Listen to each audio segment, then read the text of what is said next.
Hello friends, आज हम लोग बात करेंगे एंटीसिपेटरी बेल यानी कि अग्रिम जमानत क्या होता है और इससे संबंधित सभी पहलुओं पर। तो अग्रिम जमानत यानी एंटीसिपेटरी बेल का जो प्रोविज़न हमारी सीआरपीसी के अंतर्गत सेक्शन 438 के में दिया गया है। और यह एंटीसिपेटरी बेल होता क्या है और कब एंटीसिपेटरी बेल और किन किन अपराधों में लिया जा सकता है, इसके बारे में हम लोग बात करेंगे। तो फर्स्ट ऑफ ऑल हम लोग बात करते हैं कि अग्रिम जमानत होता क्या है। ठीक है, तो जब किसी व्यक्ति को गिरफ्तारी से पूर्व ही उसे जमानत पर रिहा कर दिया जाता है। इसका अर्थ यह है कि जब किसी व्यक्ति को पुलिस के द्वारा अरेस्ट करने से पूर्व ही क्या कर दिया जाता है, तो न्यायालय द्वारा रिहा कर दिया जाता है यानी जमानत दे दिया जाता है, तो उसे ही अग्रिम जमानत कहते हैं। अग्रिम जमानत की जो प्रोविज़न है और जो बात है वह कब दी जाती है, तो अग्रिम जमानत की जो पावर ऑफ अथॉरिटी है, जो पावर है अग्रिम जमानत देने की, वह बात करती है। तो कहा जाता है कि यह power sessions court and high court के पास है। इन दोनों के पास इक्वल राइट है, यानी कि दोनों के पास समान अधिकार है। किस बात के लिए, तो अग्रिम जमानत यानी कि एंटीसिपेटरी बेल के लिए।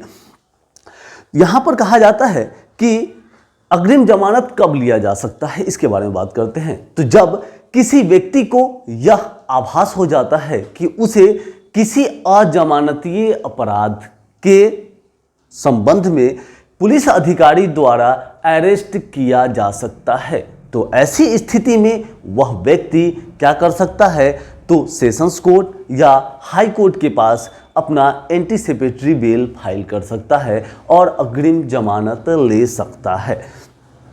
यानी कि यहाँ कहने का अर्थ है कि अजमानतीय अपराध में तो एंटीसिपेटरी बेल हमेशा अजमानतीय अपराध में ही दिया जाता है। यानी कि बेलेबल ऑफेंस के लिए एंटीसिपेटरी बेल नहीं फाइल नहीं किया जा सकता है। तो यहाँ पर फाइल किसके लिए किया जा सकता है, तो नॉन बेलेबल ऑफेंस के लिए। अब यहाँ पर नॉन बेलेबल ऑफेंस होता क्या है, इसके बारे में थोड़ा सा बात कर लेते हैं। तो नॉन बेलेबल ऑफेंस को सेक्शन 2A के अंतर्गत बेलेबल एंड नॉन बेलेबल की बात की गई है। तो सेक्शन 2A के अंतर्गत कहा गया है कि ऐसी अपराध जो कि भारतीय दंड संहिता की अनुसूची फर्स्ट की 5वें खंड के अंतर्गत 5वें प्रस्ताव के अंतर्गत जिस अपराध को क्या बनाया गया है कि जमानतीय या अजमानतीय, यानी जिस अपराध को अजमानतीय बनाया गया है वह नॉन बेलेबल ऑफेंस होगा, यानी कि अजमानतीय अपराध होगा। इसके विपरीत तो यानी कि यहाँ पर ये जो बात फर्स्ट प्रस्तर की प्रथम अनुसूची की गई, उसके बाद यहाँ पर कही जाती है कि प्रथम अनुसूची के अंतर्गत सिर्फ और सिर्फ भारतीय दंड संहिता के से संबंधित अपराध के बारे में बताया गया है। तो यदि दंड संहिता के अलावा कोई ऑफेंस है, कोई अपराध है, तो इसके लिए क्या होगा, उसका निर्धारण कि वह बेलेबल है या नॉन बेलेबल होगा कैसे किया जाएगा, तो उसके लिए इसका सूची सेकेंड है, यानी शेड्यूल सेकेंड सूची दूसरी अनुसूची के अंतर्गत बताया गया है कि वह अपराध का पनिशमेंट के बारे में बात बताया गया है कि 3 वर्ष से अधिक के कारावास, यानी 3 वर्ष या 3 वर्ष से अधिक के कारावास से दंडनीय अपराध को नॉन बेलेबल की श्रेणी में रखा गया है, अजमानतीय। तो यहाँ पर यह देख सकते हैं कि कह सकते हैं कि अजमानतीय अपराध में ही क्या फाइल किया जा सकता है, तो सिर्फ और सिर्फ एंटीसिपेटरी बेल फाइल किया जा सकता है। अब एंटीसिपेटरी बेल जब न्यायालय के समक्ष फाइल किया जाता है तो वहां पर न्यायालय को मंजूर करने का और ना मंजूर करने का राइट होता है। तो ना मंजूर करने का और मंजूर, तो मंजूरी किस प्रकार से एंटीसिपेटरी बेल में दी जाती है, इसके बारे में हम लोग बात करेंगे। तो कहा जाता है कि उस अपराध की प्रकृति यानी कि उसका नेचर क्या है, नेचर का ऑफेंस को देखते हुए, इसके बाद उस मामले में से संबंधित जिस व्यक्ति ने अग्रिम जमानत फाइल किया यानी एंटीसिपेटरी बेल फाइल किया है, वह व्यक्ति क्या कभी पूर्व से तो दोष सिद्ध नहीं है या उसका कोई क्रिमिनल इतिहास यानी आपराधिक इतिहास, क्रिमिनल इंसिडेंट तो नहीं है। उसके बाद न्यायालय यह देखेगी कि इस व्यक्ति को यदि बेल दिया जाता है तो वह न्यायालय में समय पर उपस्थित होगा या नहीं। ऐसा तो नहीं है कि बेल प्राप्त करने के बाद यह व्यक्ति न्यायालय छोड़कर भाग जाएगा, यानी कि न्यायालय से यानी उस क्षेत्र से भाग जाएगा या कहीं विदेश चला जाएगा। इसके बाद आता है कि यह देखता है कि इस व्यक्ति का प्रकृति यानी नेचर किस प्रकार का है, इस व्यक्ति विशेष का नेचर किस प्रकार का है। ऐसा तो नहीं है कि वह व्यक्ति को बेल दे देने के बाद वह व्यक्ति क्या करेगा, तो उस व्यक्ति जो कि परिवादी है, जो कि वाद दायर करने वाला है, अभियोजन पक्ष को डराएगा धमकाएगा या लालच प्रलोभन या विटनेस को डराएगा धमकाएगा तो नहीं। यदि इन सभी बातों को पर न्यायालय विचार करने के बाद बेल मंजूर भी कर सकती है और उसको नामंजूर भी कर सकती है। अब पहला देख लेते हैं कि नामंजूर करने की स्थिति में यदि बेल को एंटीसिपेटरी बेल को सेशन कोर्ट या हाई कोर्ट रिजेक्ट कर देती है, इस ऐसी स्थिति में क्या होगी। तो ऐसी स्थिति में पुलिस ऑफिसर को बिना वारंट का यानी कि विदाउट वारंट अरेस्ट करने का पूरा अधिकार होगा। लेकिन यदि इसके विपरीत यदि बेल एंटीसिपेटरी बेल दे दिया जाता है यानी अग्रिम जमानत दे दी जाती है, तो ऐसी स्थिति में क्या होगी, तो 7 दिन के भीतर यानी अग्रिम जमानत दिए जाने के 7 दिन के भीतर उस पुलिस अधिकारी को यानी कंसर्निंग थाना को और उसके बाद उस अभियोजक को इस बात की सूचना दे दी जाएगी कि अमुक व्यक्ति को बेल दे दिया गया है।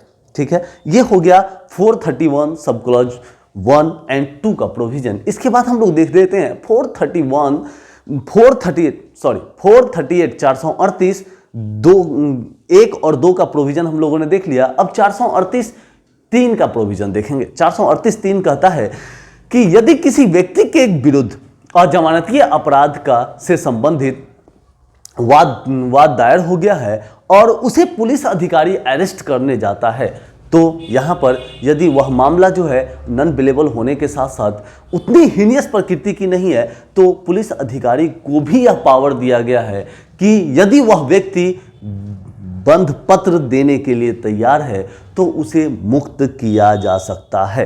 ठीक है, अब एंटीसिपेटरी बेल की जो बेल मिल जाने के बाद जो अग्रिम जमानत की शर्तों के बारे में बात की गई है, तो वह शर्त देखते हैं क्या क्या है। एंटीसिपेटरी बेल का जो कंडीशन लगाई जाती है वह 438 सब क्लॉज 2 के अंतर्गत 438 2 के अंतर्गत कंडीशन भी इंपोज की जाती है। तो 438 2 के अंतर्गत कंडीशन क्या क्या इंपोज की जाती है इसके बारे में यह कि अभियुक्त उस न्यायालय की अभिरक्षा में रहेगा, यानी कि उसकी न्यायालय के क्षेत्र के अंतर्गत रहेगा, वहाँ से कहीं विदेश नहीं चला जाएगा, कहीं अलग नहीं जाएगा। उसके बाद जब जब न्यायालय के द्वारा तिथि निर्धारित की जाएगी उपस्थित होने के लिए, तो वह वहाँ पर उपस्थित रहेगा और किसी भी व्यक्ति है उसको या किसी भी प्रकार से उसके विटनेस को तंग तवाह नहीं करेगा या उसको धमकी नहीं देगा, प्रलोभन नहीं देगा।